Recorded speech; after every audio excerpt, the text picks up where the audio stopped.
All right, let's get into it, ladies and gentlemen. So yesterday was Talk About It Tuesday, and we had engagement questions. We had three of them. We have them every Tuesday, and they're always in our YouTube community, so you can check them out. But the three questions were: do your offers feel like a clear journey for your client, or a menu of things that you happen to sell?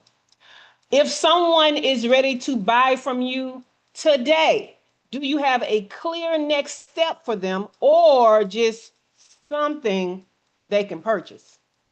Is your content leading people to a specific offer or just keeping them engaged? Okay, these three questions are the basis of our topic for this week. Let's check in with the community. And Kwanda said that her content is leading to a course. She says she cannot teach a language on social because she teaches Spanish. They need deeper access. So her content is not teaching. Her content leads them to the course where they can actually learn. So that was her answer, which was a pretty good answer if you ask me. All right. So in studio, we have Kimberly, but she's driving, so she don't count. But we just want to say thank you for joining us, Kimberly. We also have Dr. Latoya Davis and Shawana Kennedy. We're going to start with Dr. Latoya Davis. What is your answer to these questions? You can answer each one, or you kind of get the gist of it. You can give me like an answer that encompasses them all. You know, I think it's both. I think that I have offers that provide a very clear journey. Mm-hmm. And I think Mm-hmm. that's mapped out well. And if somebody were to pop up and find me or go to the site or whatever, then there is something that they could follow. Mm-hmm. Um, Mm-hmm. but then the one that is like the if somebody's ready to buy from me today, do I have a clear next step for them? Um, Actually, that's a yes. I was thinking about it past, like, I don't always have the next step after we've completed the service. But Okay. the initial journey, here's your thing, yes, I absolutely have that. And then content leading to a specific offer. Yes, all of the content leads to something very specific. Love it. I love that. Shawana Kennedy, Kennedy Media, tackle these engagement questions for me. You can go through each one, or you can give an answer that kind of encompasses them all because I know you get the gist of it. Yeah, great questions as always. So yes, is your offer? I'm gonna say yes. Yeah, all of this for me because confused people they don't buy. Uh, True. Very true. and you whatever we are doing, we should be leading them somewhere. Yes. Otherwise, we're just there to entertain. And that's not the goal, that's not the purpose, especially I know when you dealing with Shay Cannon. We're not Listen. just here to entertain you. You have to be Mhm. participators and with a transformation in mind. So yeah, Listen. no, my stuff leading you somewhere. I love that. Thank you, Miss Queen of Visibility.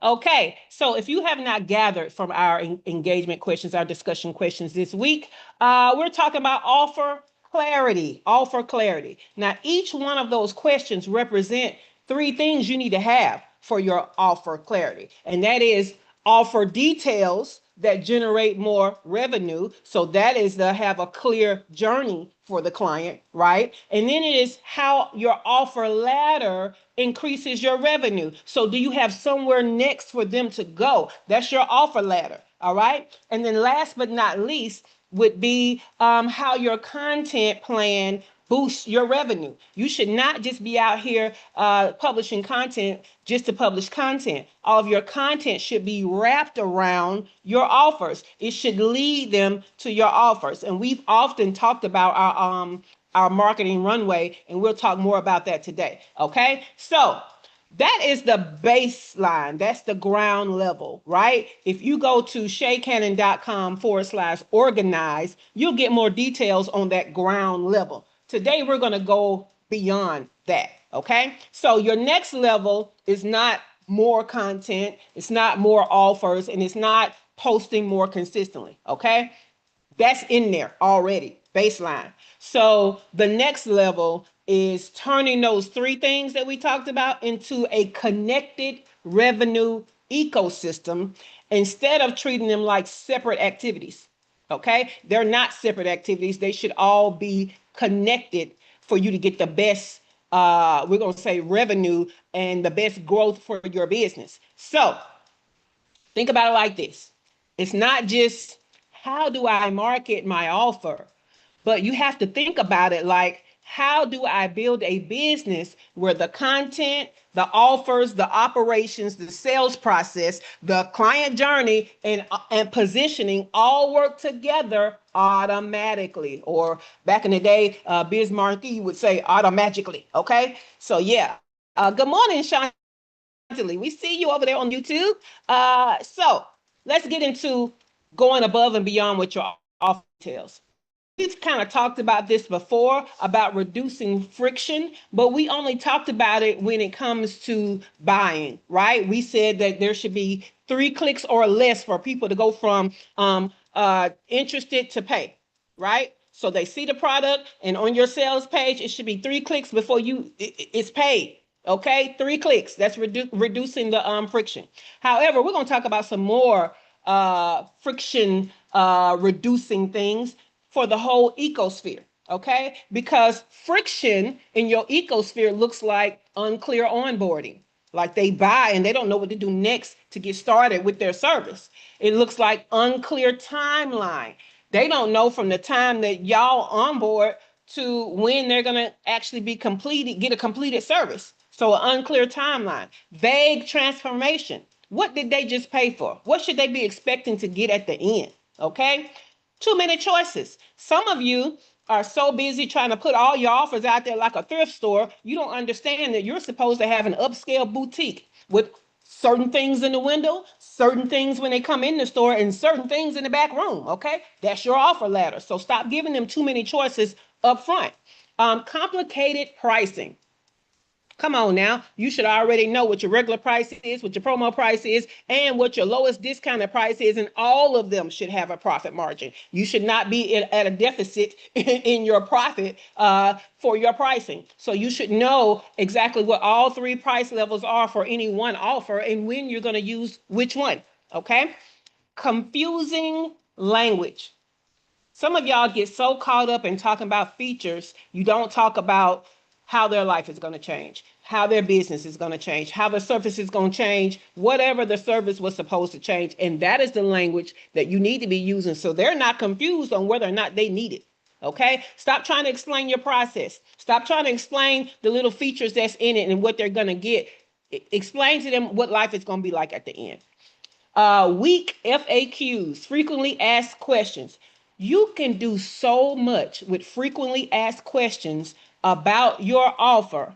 And we're going to get more into that next, like right next, because the FAQs give you a chance to help them make a buying decision. That's how you need to look at them. So you're not just randomly pulling questions out the air and answering them. You're answering questions they may have that's stopping them from making a buying decision. Okay. And last but not least, no proof pathway. Show them the proof. Okay. Show them the proof. And proof is not always just at the end. Proof can be at every phase how they will experience some type of transformation and then the big transformation at the end. All right. Now, weak FAQs. I told you I got something for you that you need to be putting in there. And that is objection busting. You need to already have some type of architecture to handle objections, because building your offer details around objections before you actually ask for the sale is where it's at. Okay. That's when you get, that's the path of least resistance. Okay. If you don't know what sales objections some people can have before you put that offer out there, get in there with that AI. It could be ChatGPT, it could be Claude, it could be Perplexity, but get in there with your AI of choice and say, hey, these are the complete details of my offer. This is my client avatar. What questions or objections would they have? Okay, and start there. So some of the things that we need to be able to go ahead and put in our pitch, go ahead and put in our frequently asked questions are things like, I don't have time. I'm not ready. I need to think about it. Will this work for me? Always answer that one, will this work for me? Because people always think they're going to be the exception to the transformation. They're probably not. Okay. I've tried this before. So you need to show how your process is different. Okay. So those are some objections you can easily start answering on the sales page, in your content, in your onboarding, because when people buy, they still have buyer's remorse. So you need to be making them feel like they made the right decision. So onboarding, just because they gave the money don't mean they don't ask for refunds, don't mean they don't do chargebacks. So we're still answering objections, okay? Frequently asked questions, your testimonials, and the messaging should all be answering these questions, all right? Now, let's go to the offer letter. How can we go above and beyond with our offer letter? Well, have an intentional ascension pathway. What that means is every offer should solve the next logical problem. So if you have an offer on the bottom of the ladder that solves one problem, what's the next problem that's going to pop up that needs to be solved? That probably needs to be the next service. And then what's the next one? Okay, so solve the next logical problem. You need to increase trust. So some of your offer ladders might start with something affordable that people see as a no-brainer. They're willing to sacrifice that amount of money to get that little transformation. And when you make that happen, then they're able to trust you more. So you got another level that charges a little more, and then another level that charges a little more, because they're increasing trust as they go up the ladder.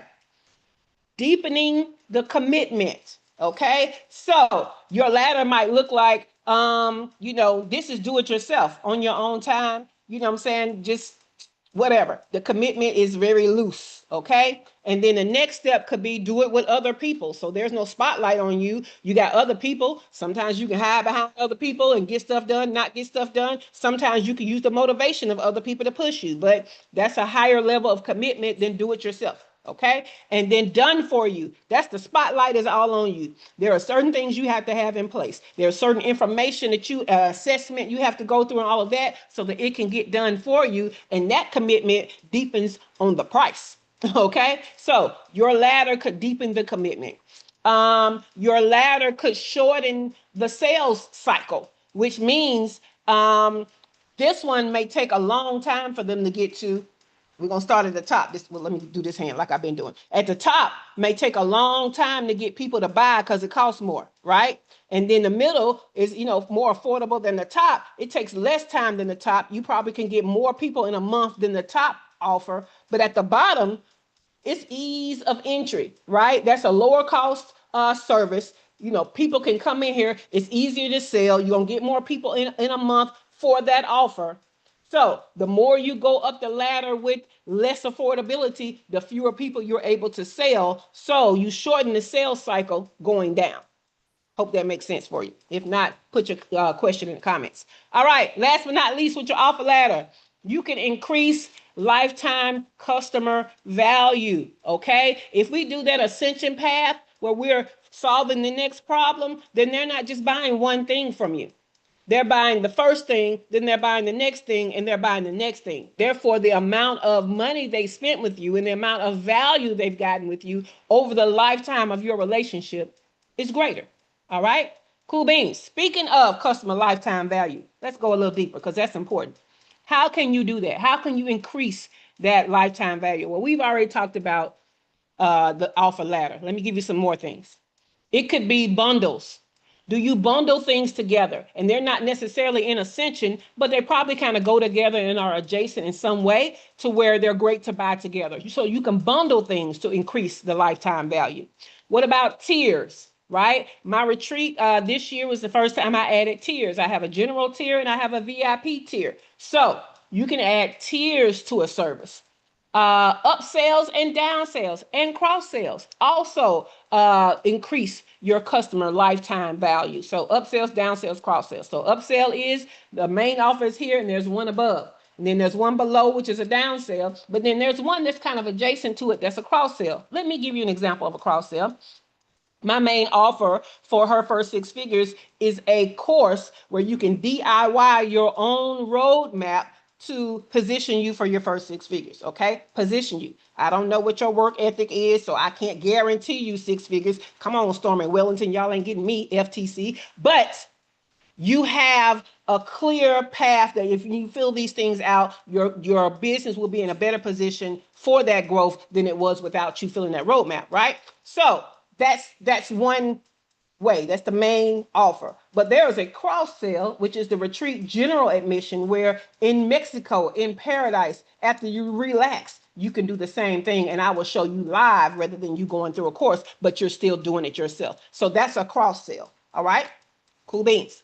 Now, the last thing we talked about these offers and offer clarity is your content. Okay? Your content. So I want to talk to you about what every piece of content should be doing. Okay? And that is one of these things, at least one. They could do, maybe 2, maybe 3. Some of y'all might get more than that in there, but every piece of content should do at least one of these. Create awareness, create identification. Okay, that's how you become a brand. People can identify you. Create belief in themselves, in you. Okay, create trust, create urgency, create desire, create authority or expertise, right? Well, you have the expertise, the authority where they know you have the expertise. Create proof that you can do what you say you can do, and create movement toward the sale. All right, movement toward the sale. Now, I don't know if you guys have been with us for a while, but we talk about tofu, mofu, bofu. That's top of funnel, middle of funnel, and bottom of funnel. So some of this is top of funnel, some of this is middle of funnel, and some of this is bottom of funnel. So top of funnel is you introducing yourself to people so they become in awareness of you. Middle of funnel is when you start to nurture them so that they like, know, and trust you. And bottom of funnel is when you start asking for the sale. So all of this whole list is going through that funnel. Top of funnel, middle of funnel, bottom of funnel, okay? Now, let's talk about content sequencing. This is where we get to where I've taught y'all the marketing runway before, okay? Now we're bringing it back to you because this is important for your revenue ecosphere for your offer. You should have a runway to where you are taking them through the stages of problem awareness, pushing those pain points, showing your authority and talking about the solution, okay? Giving them case studies and proof that you can provide the solution, and then pitching them the offer. That is a runway. Now, you can do all of that in a week. Okay, it can look like Monday is problem awareness, Tuesday is pressing the pain point, Wednesday is showing your authority and the fact that you can solve the problem, Thursday is your case study and your proof, and Friday is your offer and the pitch. Okay, that could be your marketing runway. Good morning, Dr. Tachi over there on the YouTube side. Now, again, it can happen within a week. However, with that short cycle of content, you need to be careful because high ticket offers usually take more than a week. So now what you can do is you can now spread this out over a month. Week 1 is about problem awareness. Week 2 is about pressing the pain points. Week 3 is about your authority and the solution that you provide. Week 4 is about case studies and proof. And at the end of week 4, you go ahead and pitch your offer. And that's great for high ticket offers. All right. One more thing, and I'm going to go to our in-studio and our YouTube. I want y'all to be thinking about which one of these would be game changing if you put them into effect. Which one of these do you know you need to do? If you have a testimony about something that has worked well for you out of all of these solutions that we talked about, let me know. All right. Last but not least, data-driven content decisions. You need to be keeping up with which topics create leads, which topics create buyers, which topics attract broke audiences, because we don't want to talk about that no more, okay? Which topics attract action takers, people that do stuff right then. Which content increases your watch time? Which content creates DMs? Which content converts to actual consultations or, the discovery call? Which content creates repeat buyers? Because what you need with all of this is a business intelligence system. Okay. And this ecosystem is going to take your offer clarity and take you to bigger books. All right. Now, I want to know. YouTube, we got Chantilly over here, we got Dr. Tati, and we got two other people watching that has not told us who they are, and that's fine. But I want to start with Dr. Toya.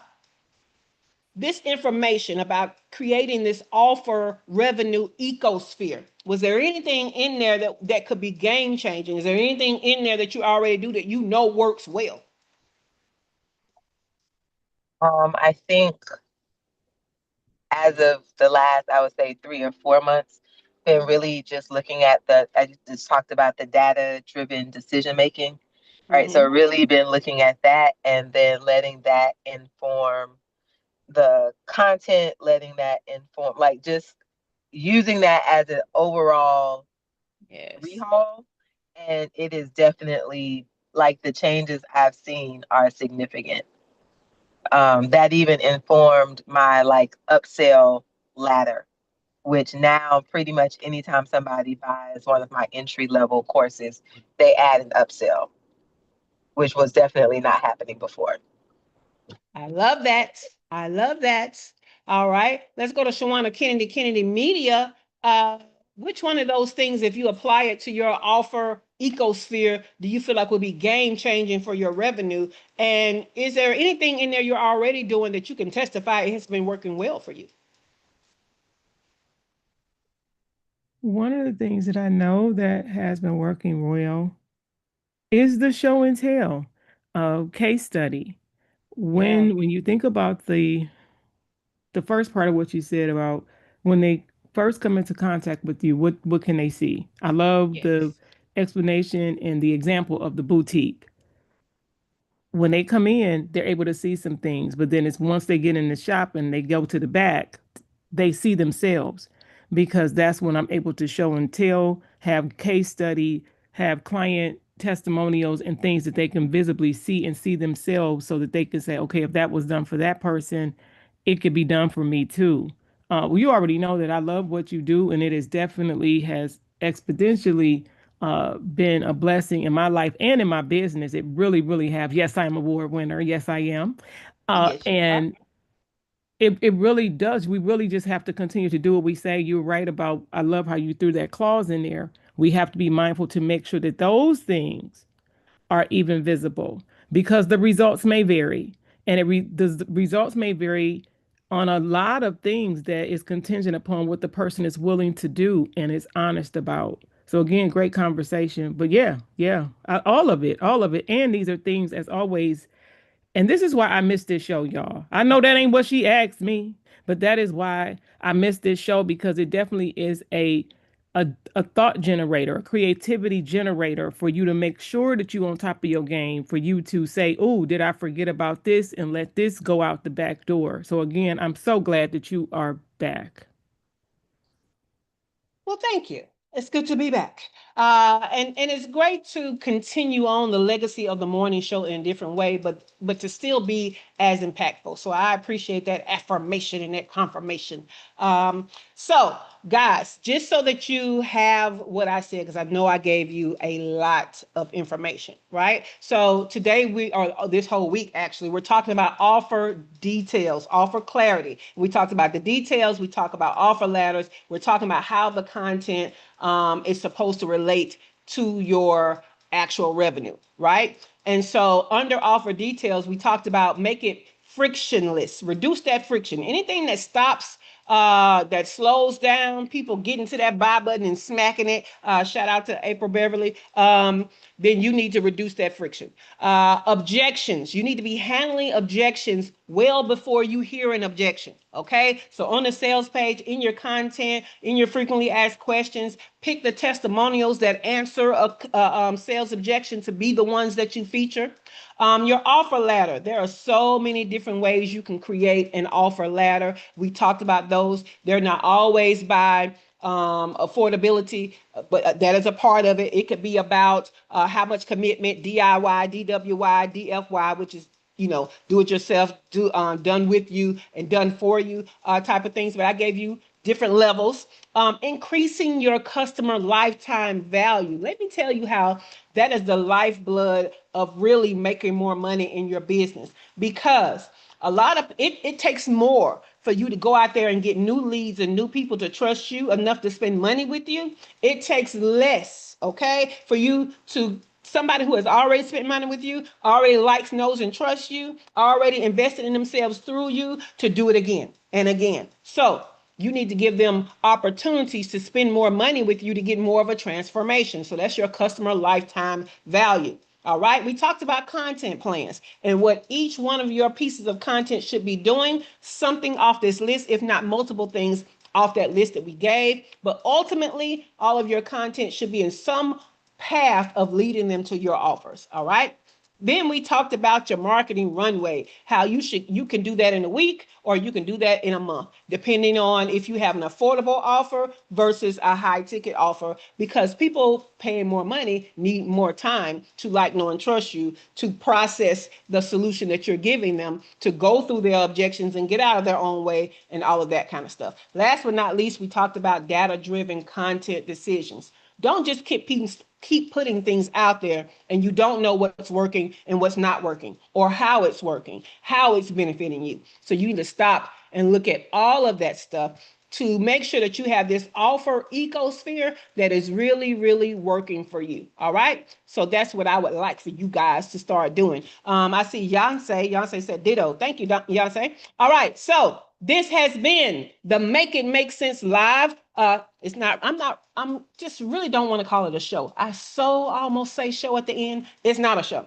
It is an interactive business discussion as part of our free First Six Figures Business Mastermind community, which is located here on the YouTube channel. And that community positions Black and brown female online service-based entrepreneurs to generate your first six figures by learning how to make the money to fund your lifestyle of freedom based on your efforts, okay? But this is part of a week-long business discussion, y'all. And it's meant for you and your business for the growth on your journey to your first six figures. So yesterday was Talk About It Tuesday. Today we had the live discussion. Tomorrow, Thursday, look for the Her Business Breakdown in our community, because I'm going to give you case studies that shows that what we're talking about has worked, okay? And Friday, finally, we're going to go into the morning show vaults and give you more information on the baseline of offer clarity. All right. Find out more about me, your host, Shay Cannon, plus get a link to join the YouTube, because I know y'all like, where is the YouTube community? No problem. I'm going to put a link in the description below.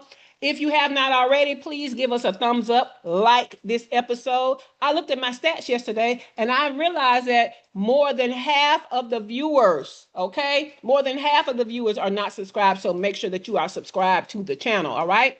Now, this video, this live is just one. It's a series. We do it every week. So make sure that you check out other videos. And with that, I want you to have a great day. And I want you to come back on tomorrow for the breakdown. So go in the community. All right, guys. Have a great one.